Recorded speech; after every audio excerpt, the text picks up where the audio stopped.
দেখছেন নক্ষত্র, সবার আগে সবার পাশে। মাথা গোজার ঠাঁই নেই, আর শেষ সম্বল বলতে মনের জোর। অভাবের চাপে ছেলের চিকিৎসার খরচ জোগাড় করতে হিমশিম খাচ্ছেন আলিপুরদুয়ারের বাসিন্দা পেশায় সামান্য সাফাই কর্মী দীপক বাসফোঁড়। দীপক বাবুর 10 বছরের ছেলে আদিত্য এখন জটিল রোগ সিস্টেনসিসে আক্রান্ত। প্রত্যেক মাসে প্রয়োজন 15,000 টাকা। এই কারি টাকা জোগাড় করা দীপক বাবুর কাছে এক বিস্ময়। আলিপুরদুয়ার জংশন আরপিএফ কলোনিতে দাদার বাড়ি দীপক বাবুর বর্তমান ঠিকানা। একদিকে বাবা মার স্নেহ, আরেকদিকে মৃত্যুর হাতছানি, মাঝখানে ব্যবধান বলতে অঢেল টাকা। আপনি কি আদিত্যর বাবা হন? হ্যাঁ। কত বয়স হলো আদিত্যর এখন? 10 বছর। এই রোগটা কত বছর থেকে ধরা পড়েছিল? এটা 6 বছর মতন ছিল, তখন থেকে ধরা পড়ছে। 5-6 বছর। 6 বছর। তখন কি জান আপনারা? আমি তো ওষুধ যেভাবে হোক আসুক, আর ওষুধের যে পয়সা কড়ি আছে, মানে সাহায্য চাই, মানে যেখান থেকে হোক সাহায্য পাই আমি। আপনার সাহায্য আশা করছেন? হ্যাঁ, আমার কাছে তো পয়সা কড়ি নাই ওই রকম। 15,000 মাসে লাগবে ওষুধের। আমাদের তো বাড়ি ঘর নাই। নিজের বাড়ি ঘর থাকলে একটা বিক্রি টিক্রি করে চিকিৎসা করাইতো। আমরা কাকা বাড়িতে থাকি। কিন্তু কোথা থেকে আসবে এত টাকা? রাত দিন এই চিন্তা কুড়ে কুড়ে খাচ্ছে বাসফোঁড় দম্পতিকে। সাহায্যের আশায় তারা অপেক্ষা করে আছেন। তাদের এই বুকফাটা আর্তনাদ বিশ্ববাজারে কোনো সহৃদয় ব্যক্তির কানে হয়তো পৌঁছয়নি, তাই অর্থাভাবে তিল তিল করে মৃত্যুর দিকে এগিয়ে চলেছে আদিত্য। জন্মের সময় আদিত্য আর 5টা শিশুদের মতোই স্বাভাবিক ছিল। 5 বছর বয়স থেকে তার শারীরিক গঠন ও অঙ্গ প্রত্যঙ্গের বিন্যাসে অস্বাভাবিক লক্ষণ ধরা পড়ে। নিয়ে যাওয়া হয় চেন্নাইয়ে। এখন 10 বছরের আদিত্যকে দেখলে মনে হবে 2 বছরের কোনো শিশু। জানা গিয়েছে চিকিৎসার পরিভাষায় এই রোগের নাম সিস্টোনসিস। রোগ যতটা কঠিন ততটাই দুঃসাধ্য এই রোগের ওষুধ খুঁজে পাওয়া। ইউরোপ ছাড়া আর কোথাও এই ওষুধ খুঁজে পাওয়া যায় না বলে জানা গেছে। আদিত্যকে নিয়ে গোটা ভারতে এই রোগে আক্রান্তের সংখ্যা মাত্র 6 জন। বর্তমানে আদিত্যর শৈশব বিসর্জিত, বন্ধ পড়াশোনা, খেলাধুলো। অথচ ছেলেকে নিয়ে অনেক স্বপ্ন দেখেছিলেন দীপক বাবু এবং তার স্ত্রী ববিতা দেবী। ওর কি 3 বছর মতন ঠিকই ছিল, তারপরে থেকে আমরা দেখতেছি ও ভালো মতন হাঁটাচলা করতে পারতেছিল। তারপরে আমরা ডাক্তার, এখানে অনেক ডাক্তার দেখাইছি, পরে কিছু হয়নি। পরে নিয়ে গেছি চেন্নাই থেকে মেয়র হসপিটালে নিয়ে গেছে। তারপরে ডাক্তার বললো এরকম অসুবিধা, ওর কেউ হাঁটাচলা বেশি যেরকম টাইম যাবে ওরকম হাঁটাচলা করতে পারবে না, তাই মেডিসিনটা আমাদেরকে বললো। আমরা তো পারবো না অতটা। কত খরচ ওষুধের? 1 মাসের 15,000 টাকা। এটা কি এখানে পাওয়া যায়? না, ইউরোপে এগুলো পাওয়া যাবে, আমরা তো পারবো না। আমরা তো গরিব মানুষ, কোথা থেকে আমরা পাবো? সাহায্য চাই। তাই এখন ডাক্তার কি বলেছে? ওষুধ না হলে কোনো কিছু হবে না, ওষুধ না পাইলে টাইম মোতাবেক থাকবে না, তাই বললো ডাক্তার। তাই বলেছে লাইফ টাইম ওষুধটা চালাইতে লাগবে, আমরা কোথায় থেকে পারবো? এখনো পর্যন্ত কেউ সহযোগিতা করেছে? এখন পর্যন্ত কেউ করবে না। ডাক্তার বলেছে 15 বছর ওর বয়স হইতে হয়তো থাকবে না, ওষুধ যদি টাইম মতো না পাইলে। ওর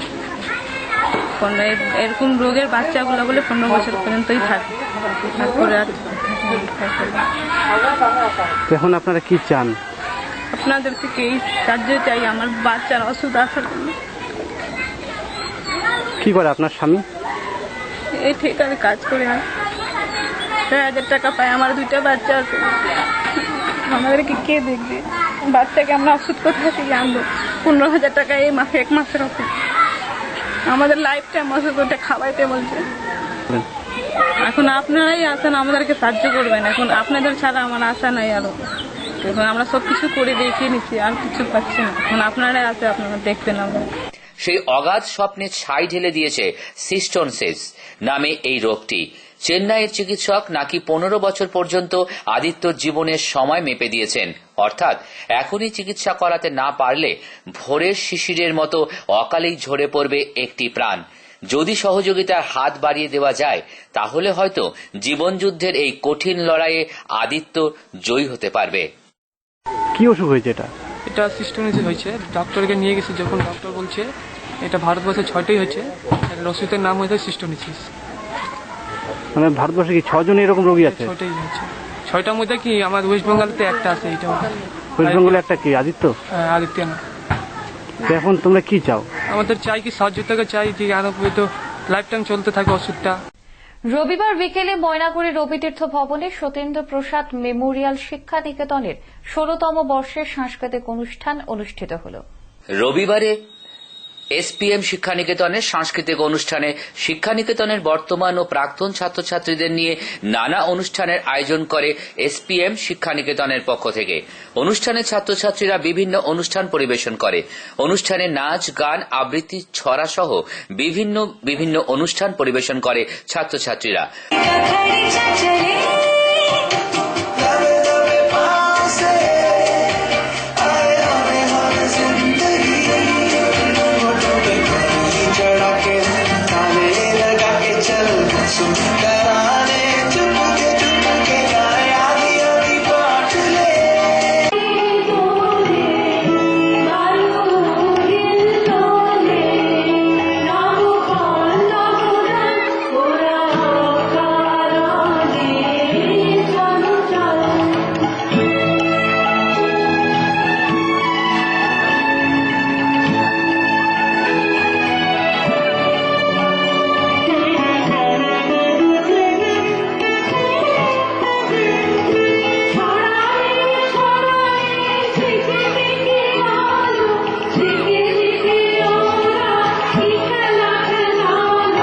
অনুষ্ঠানে ছাত্রছাত্রী সহ অন্যান্যদের ভিড় ছিল চোখে পড়ার মতো। সতীন্দ্র প্রসাদ মেমোরিয়াল শিক্ষানিকেতনের অধ্যক্ষ সুভাষিস সেনগুপ্ত জানান, এবার তাদের এই শিক্ষানিকেতনের 16তম বর্ষে তাদের এই সাংস্কৃতিক অনুষ্ঠান। এই অনুষ্ঠান ছাড়াও রবিবার মঞ্চে সতীন্দ্র প্রসাদ স্মৃতি মেধাবৃত্তি প্রদান করা হয়। এই বৃত্তির নিয়ম অনুসারে শিক্ষানিকেতনের কৃতী ছাত্রছাত্রীদের 5ম থেকে 8ম শ্রেণী পর্যন্ত শিক্ষার ব্যয়ভার এসপিএম শিক্ষানিকেতন কর্তৃপক্ষই বহন করে থাকে। এছাড়াও শিক্ষানিকেতনের 42 জন কৃতী ছাত্রছাত্রীকে পুরস্কৃত করা হয়। তিনি আরও জানান, ময়নাগুড়ি তথা উত্তরবঙ্গের বিশিষ্ট কবি ও শিক্ষাবিদ সতী সেনগুপ্তের স্মৃতিতে 1999 সালে প্রতিষ্ঠিত হয়েছিল সতীন্দ্র প্রসাদ মেমোরিয়াল শিক্ষানিকেতন, অর্থাৎ এসপিএম শিক্ষানিকেতন। এই শিক্ষানিকেতনে পাঠ্যপুস্তক ভিত্তিক শিক্ষার বাইরে ও ছাত্রছাত্রীদের জন্য সুস্থ ও সাংস্কৃতিক প্রসার ঘটানোই এই অনুষ্ঠানের মূল লক্ষ্য। আমাদের সতীন্দ্র প্রসাদ মেমোরিয়াল শিক্ষানিকেতন এটা 1999 সালে সৃষ্টি হয়েছিল ময়নাগুড়ি তথা উত্তরবঙ্গের বিশিষ্ট শিক্ষাবিদ এবং কবি সতী সেনগুপ্তের স্মৃতির উদ্দেশ্যে। আজ সেই শিক্ষানিকেতনের 16তম বর্ষের বার্ষিক সাংস্কৃতিক অনুষ্ঠান অনুষ্ঠিত হচ্ছে। এখানে বিদ্যালয়ের বর্তমান এবং প্রাক্তন ছাত্রছাত্রীরা বিভিন্ন রকম অনুষ্ঠান পরিবেশন করবে। এছাড়াও আজ আমরা এই মঞ্চে সতীন্দ্র প্রসাদ মেধাবৃত্তি তুলে দিলাম। সতীন্দ্র প্রসাদ মেধাবৃত্তির কথা আমরা 2006 সালে ঘোষণা করেছিলাম। 2006 সাল থেকে আমাদের শিক্ষানিকেতনের যে সমস্ত কৃতী ছাত্রছাত্রী আমাদের শিক্ষানিকেতনের 4র্থ শ্রেণীর বার্ষিক পরীক্ষায় 95% ওপর নম্বর সংগ্রহ করে, তাদেরকে আমরা 5ম থেকে 8ম শ্রেণী পর্যন্ত শিক্ষার যে সমস্ত ব্যয়ভার আছে তা আমরা বহন করি। সেই বৃত্তি আজ আমরা এই মঞ্চে তুলে দিলাম। এছাড়াও 42 জন কৃতী ছাত্রছাত্রীর হাতে শুভেচ্ছাপত্র তুলে দিলাম। এবার আসছি আবহাওয়ার খবরে।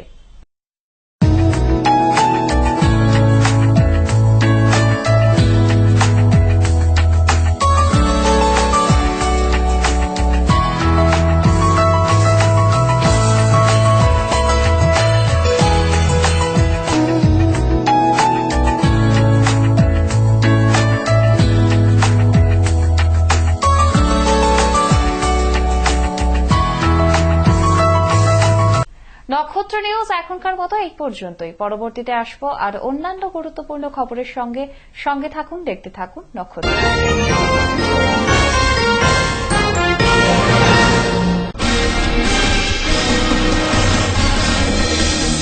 আপনারা দেখছেন নক্ষত্র, সবার আগে সবার পাশে।